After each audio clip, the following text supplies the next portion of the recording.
যখন আমার দিলের ভিতরে এসে যাবে, আমার দিল যখন সর্বদা আল্লাহ আল্লাহ জিকিরে ধন্য হবে, আমার দিল থেকে অন্য সব চিন্তা পেরেশানি দূর হয়ে যাবে। এজন্য মাওলানা জালালউদ্দিন রুমি রাহমাতুল্লাহ আলাইহি বলেন, মাওলার প্রেমের আগুন দিলের মধ্যে লাগাও। কেমন আগুন লাগাইবা? মাওলার প্রেমের আগুন কেমন লাগাইবা? কেমন আগুন লাগাইবা? যেরকম আগুন আমাদের বুজুর্গরা লাগাইছে। মাওলার প্রেমের কেমন আগুন, কেমন আগুন, কেমন আগুন! বাদশাহ হারুন রশিদের ছেলে, বাদশাহ হারুন রশিদের ছোট্ট একটা বাচ্চা, ওই ছেলেটা সাধারণ কাপড় চোপড় পয়রা পয়রা ঘুরে ঘুরে বাদশার দরবারে হুজুররা আলাপ করে, ও জাহাপানা, আপনার ছেলে তো আপনার মানিজ্যত শেষ করে ফেলাবে। বাদশাহ রাজপ্রাসাদে এত সুন্দর সুন্দর পোশাক, আর সে একটা গামছা আর লুঙ্গি পয়রা সে ঘুরে, বাদশাহ আসে তো আপনার মানিজ্যত সব শেষ করে ফেলবে। বাদশাহ হারুন রশিদ ছেলেকে ডাক দিল, ও ছেলে এদিকে আস। কি আব্বা জান? বলে, বাজান, তোমার কারণে আমার মন্ত্রীরা প্রশ্ন তুলেছে, তুমি তো একটু ভালো পোশাক পরতে পারো, তুমি কেন লুঙ্গি পরো আর একটা সিরা গামছা গলায় রাখো? বাদশাহ হারুন রশিদের ছেলে ডাকতে বলে, আব্বা, এই পার্থিব জগতের সুখ শান্তি আমাকে শান্ত করতে পারবে না। আব্বা, এই পার্থিব জগতের পুত্র আমাকে শান্তি করতে পারবে না। আমি আপনার বাদশাহী চাই না, আপনার ক্ষমতা চাই না। বাদশাহ হারুন রশিদ বলে, বাবা তুমি কি চাও? বাদশাহ হারুন রশিদের ছেলে ডাকদা বলে, ছোট্ট ছেলে, 12 বছর 13 বছরের ছেলে ডাকদা বলে, বাবা আপনি কি বুঝেন না? আপনার রাজত্বের প্রতি আমার কোনো মোহ নাই, আমার কোনো লোভ নাই। বলে, তাহলে তুমি কি চাও? বাদশাহ হারুন রশিদের ছেলে ঘরের দিকে তাকায় দেখে কোনার মধ্যে একটা চড়ুই পাখি বসা। ডাকদা বলে, ও চড়ুই, যে আল্লাহ করে বানাইছে ওই আল্লাহর নামে বলছি, আমার হাতে এইসা বৈশা যা।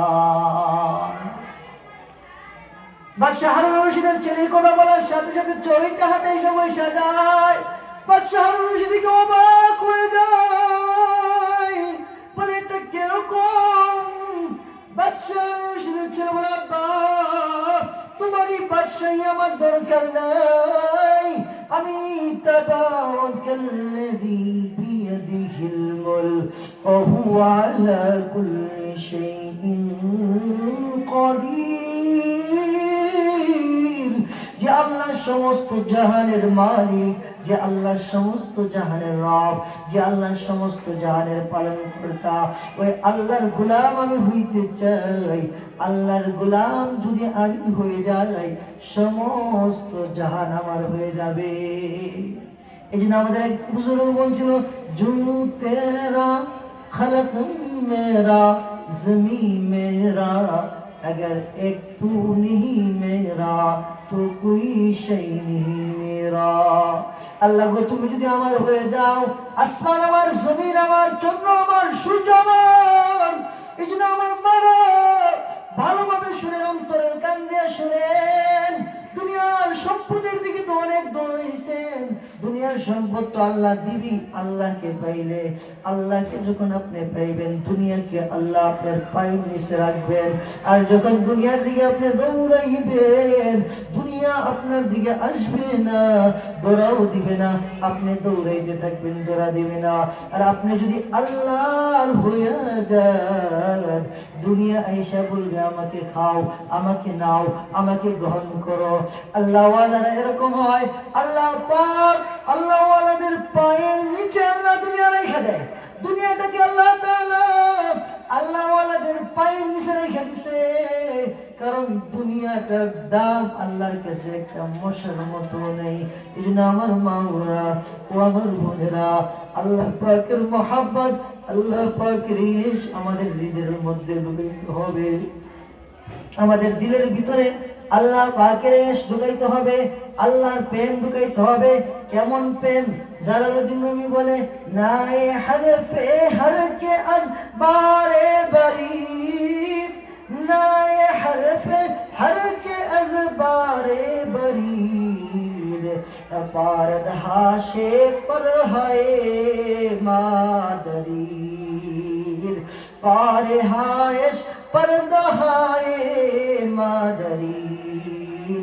আল্লাহ প্রেমের রুদন কন্দনকারী বন্ধু হয় প্রত্যেক ওই ব্যক্তির যে আল্লাহর নৈকট্য বিচ্ছেদে ভুগিয়েছে।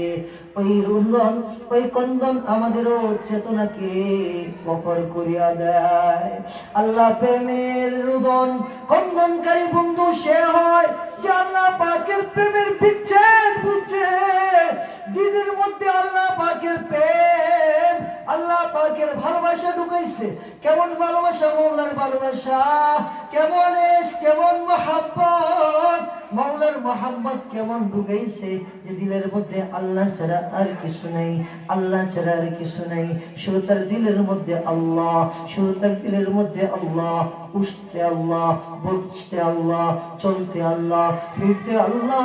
ওরে মোমেন বান্দিরা, আমার কলিজার টুকরা মাওলারা, আমার দিলের ভিতরে যদি আল্লাহ আল্লাহ ঝড়প লাগাইতে পারি, আমি যখন আমার দিলটার মধ্যে আল্লাহ আল্লাহ ছবি এঁকে ফেলবো, আমার পুরাটা বডি যখন আল্লাহ পাকের আয়ত্তদিনে এসে যাবে, আমি যখন আল্লাহ পাকের এসে মহাব্বত পাগল হয়ে যাব, আল্লাহ পাকের শরণে যখন আমি পাগল হয়ে যাব, নিজেকে মুগ্ধ করে ফেলবো, নিজেকে পাগল করে ফেলবো।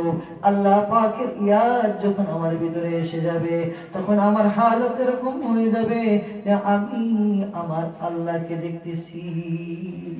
এই জন্য আলীকে প্রশ্ন করা হয়েছিল, আরে আলী, তুমি যে নামাজ পড়ো আল্লাহকে দেখো কিনা?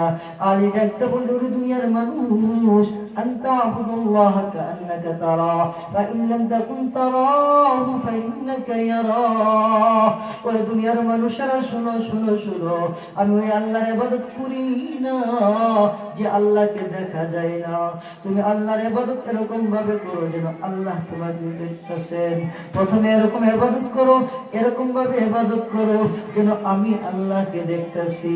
যদি এরকম হালত না হয় তাহলে মনে করো আল্লাহ আমাকে দেখতেছেন।